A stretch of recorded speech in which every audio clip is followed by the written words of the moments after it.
Entrevista coletiva com o técnico Roberto Fernandes iniciando. Roberto, boa noite. Foi um bom resultado, CSA perde o jogo em casa. Alguns fatores, né? Por exemplo, você teve dúvida até o último momento de colocar o Lucas Barcelos, toma o CSA um gol logo no início do segundo tempo, o time não repetiu a mesma atuação no segundo, né? E até mesmo o empate seria até um bom resultado, esperando aí o resultado da Chape contra a equipe do Bahia. Gostaria que você fizesse uma análise geral sobre esse resultado, Roberto. Boa noite a todos. A equipe começou, né, fazendo um bom jogo, né, buscando pressionar o adversário, criou algumas situações e chegamos ao primeiro gol, né? Curiosamente, né, depois que nós fizemos o primeiro gol, nós fomos diminuindo o ritmo da nossa equipe, né? Eu não tenho dúvida, não quero direcionar que esta é a razão, não é isto, mas o tempo a mais que o Guarani teve de se preparar e de descansar para esse jogo, foram 5 dias a mais, né? Eu acho que acabou pesando um pouco, porque a gente faz o primeiro gol e, inexplicavelmente, o nosso ritmo de jogo ele começa a baixar. E aí o Guarani começa a crescer e chega a um empate. E no momento que chegou o empate, a equipe sentiu, não é, um pouco isso aí, voltamos para o intervalo, conversamos com os atletas, buscamos orientar algumas situações, e aí a gente leva um gol super, mega, hiper precoce, leva um gol cedíssimo no segundo tempo. E a partir daí o que a gente viu foi uma equipe martelando de todas as formas, né, criando oportunidades, mas esbarrou, né, no sistema defensivo do Guarani, né? Fizemos modificações, sempre buscando a melhora da equipe, modificando situações de construção da nossa equipe, né? Por exemplo, pelo meu lado esquerdo, tanto o Barcelos quanto o Diego, né, o Renan, são jogadores destros, em que pese o Renan é um cara ambidestro, mas a perna principal dele é a direita. Então nós colocamos o mercado ali para quê?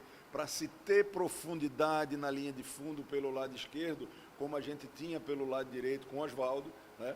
Aí o desgaste foi batendo em alguns atletas e no momento que foi desgastando, a gente foi substituindo, sempre buscando a equipe se tornar mais ofensiva e as últimas substituições aquela substituição do desespero, né, onde a gente colocou praticamente 4 atacantes, o Elton, o Rodrigo Rodrigues, o Rogério e o Mercado, para que essa bola fosse alçada na área, para que a gente desse peso na área, porque essa jogada de cruzamento na área poderia, se tivesse sido feita com um pouquinho mais de eficácia, causar dano ao adversário, porque o Kozlinski não vinha acertando bem a saída de gol, tanto que a gente teve 2 oportunidades, né, em saída de gol do goleiro do Guarani um pouco equivocada, então era para pressionar, mas eu acredito que hoje era aquele tipo de jogo que a gente ia estar jogando até agora, né, e realmente as coisas não funcionaram bem, e agora não adianta lamentar não, nós precisamos aí, né, de vitórias, né? Eu acredito ainda que com 3 vitórias, né, a gente pode, né, conseguir o objetivo.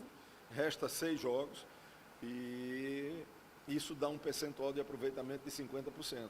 Percentual que a gente, eu acho, não conseguiu ter ao longo desse campeonato. Então agora é a hora da superação, né, para que a gente possa buscar o resultado que interessa e garantir a permanência. Roberto, no gol que o CSA levou, o primeiro, em seguida o torcedor começou a pegar, por exemplo, no pé do Marcelo Carné, começou a demonstrar também uma insatisfação até com a postura do time, porque, como você falou, recuou depois de levar o primeiro gol. Primeiro, eu queria que você comentasse sobre essa vaia sobre ele, porque parece que houve um questionamento sobre colocar ele e não manter o Paulo Ricardo, que tinha vindo tão bem. E segundo, se você acha que isso ajudou a desestabilizar o time, que claramente sentiu o psicológico.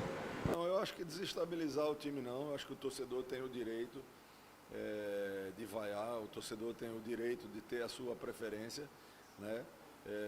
O Paulo Ricardo é um goleiro que tem muito potencial, entendeu? Mas o titular é o Carné. O Carné não saiu da equipe por deficiência técnica. Por que ninguém estava vaiando o Carné? Né? Por que ninguém vaiou e pediu a saída do Carné nos jogos anteriores? O que irritou o torcedor foi uma segunda expulsão num período curto. Eu acho que num período de 6, 7 jogos, né, o Carné foi expulso 2 vezes. Então isso aí, com certeza, fez com que o torcedor perdesse um pouco da tolerância. Agora eu te pergunto, foi por deficiência técnica que o Carné saiu da equipe? Por que ninguém questionou a saída do Carné? Só para você ter uma ideia, tá? O goleiro reserva, quando eu cheguei aqui, era o Jean. Era o Jean, não era o Paulo. Agora o Paulo entrou na equipe aproveitando o seu trabalho e a oportunidade, porque quando o Carné ficou de fora, o Jean estava com a virose, não pôde ir para o jogo da Chape, não pôde sequer também no jogo diante da Tombense, né? E o Paulo protagonizou no jogo da Chapecoense uma sequência de defesa das mais lindas que a gente conhece na história do futebol. Agora, peraí, nós estamos falando de 2 jogos. Será que daqui a 10 jogos, se o Paulo for titular, o pensamento do torcedor vai ser esse? Agora, o treinador não pode trabalhar desse jeito, né? Se você perguntar aos atletas, né, se de uma forma geral, a saída de um atleta por uma expulsão, né, e não por deficiência técnica, você vai gerar uma estabilidade no grupo de uma forma geral, né? E hoje, particularmente, eu eu preciso ver melhor os lances, mas dali eu não vi, não entendo que tenha sido falha dele. O segundo gol foi uma cabeçada a queima-roupa, e o primeiro gol, de novo, uma desconcentração terrível, que é o segundo gol que a gente leva de jogada lateral, né? Então, é preciso avaliar com calma, para não desestabilizar num momento como esse, onde a gente tem que buscar o mínimo de erro possível para poder conquistar o objetivo, que é da permanência. Roberto, como você bem falou, não tem nada perdido ainda, né? E o CSA tem demonstrado que tem força para reagir. Mas o próximo jogo é contra o time que está no G4, e até agora o CSA só conseguiu ganhar de um time, que foi o Vasco, inclusive ganhou muito bem. O que é que o torcedor pode esperar do CSA no jogo contra o Grêmio? Cara, primeira coisa de tudo, nós vamos aguardar a representação. A viagem para Porto Alegre é uma viagem extremamente complicada. A gente já viaja no domingo, uma viagem onde a gente não vai ter no domingo ainda a certeza de quem realmente vai estar em condição para jogar. E a nossa volta para Maceió, nós chegamos aqui às 1h30 da manhã da véspera do jogo. Então, nós precisamos avaliar com frieza, né, as possibilidades que nós temos diante do Grêmio e a final de Copa do Mundo, que é na sexta-feira aqui, diante do Sampaio Corrêa. Roberto, boa noite. Alguns setores não funcionaram, e claro que você não gosta de falar individualmente, você fala no coletivo. O que é que não funcionou, na sua opinião, hoje no CSA, e o que é que você propôs já no segundo tempo, trocando os laterais por laterais no jogo? Boa noite, Roberto. Por laterais, Rodrigo, eu nem considero essa substituição. Nem considero. Eu acho, se você quiser fazer outra, eu até lhe dou essa oportunidade. Eu troquei os laterais depois dos 40 minutos do segundo tempo, né, para ir para uma bafa geral, né, colocar 2 caras descansados, já que eu tinha 2 centroavantes de área, para tentar os cruzamentos, já que a bola por baixo não estava entrando. Então, a substituição dos laterais nem considero relevante, não. Em relação também ao que foi fundamental, na sua opinião, para não ter dado certo hoje? Nada deu certo. Nada deu certo. Eu acho que alguns atletas não fizeram uma partida tão bem tecnicamente, outros fizeram um pouco desconcentrado, e a gente procurou dar sequência, num momento como esse, repetir a equipe, né, que tinha vencido a última partida. Mas as substituições também não surtiram efeito, não. Eu acho que a gente teve uma noite infeliz, entendeu? De um jogo tão importante.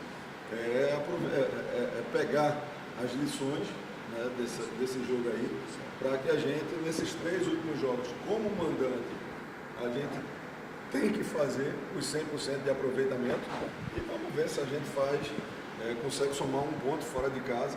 Eu acredito que chegando a 45 pontos e 10 vitórias é muito difícil você não conquistar o objetivo. Para fechar, Roberto, a gente tem acompanhado o CSA há mais tempo, até muito antes de você estar aqui. Essa bola na área tem sido um problema nesse time, a questão da concentração e a questão também de posicionamento, né? Você viu o gol do Yuri hoje, claro, e ele estava muito livre numa pequena área.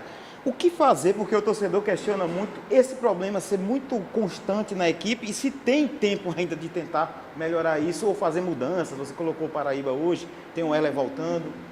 O Erler eu não sei se volta não sei se volta contra o Grêmio não. Se o jogo fosse domingo, até domingo eu acho difícil o Erler voltar.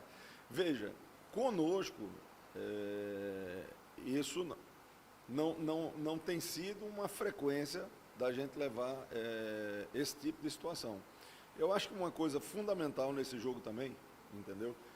O futebol, ele é decidido, ele é resolvido pelos atletas, pela tomada de decisão dos atletas. Mas muita coisa cerca, sabe? E eu acho hoje, seguramente, principalmente pela escolha, pelo posicionamento e pela caracterização de alguns elementos do Guarani, pesou muito, favoreceu demais o conhecimento do Mozart desse elenco. Esse elenco foi praticamente montado por ele, né, com o perfil que ele queria como modelo de jogo. Então você sabe a qualidade e defeitos, né, de cada um dos atletas. Eu acho que isso também foi uma coisa. Decidiu? Não decidiu não. Não decidiu não, né? Mas ela pesa favorável. E eu te falo isso porque quando nós vencemos o Náutico, o detalhamento que eu dei para os meus atletas e que nós trabalhamos em cima de características dos jogadores do Náutico, ele foi fundamental. E os 2 gols nossos saíram em cima de situações que a gente tinha, eu sabia que era vulnerável.